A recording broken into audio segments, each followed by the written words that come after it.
madaxweyne waxaanu lahayn ballan annaga iyo xafiiska iyo wasaaraduhu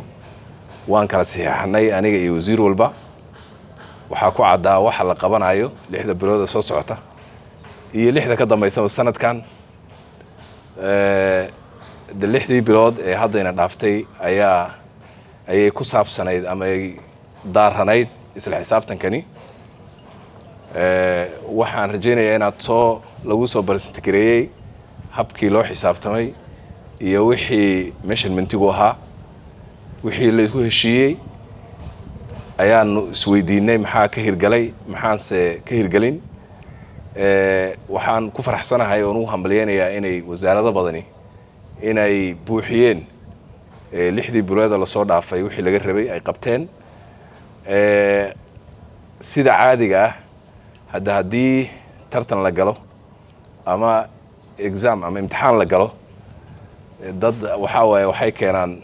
darajo sare kuwana waxay keenaan waa ku xigaan kuwana waaba dhacaan inta badan marka halkan sanadkan waxaan ii muuqatay inaan aad loo sii dhiciddu waa jirtaa laakiin aad looma sii dhicin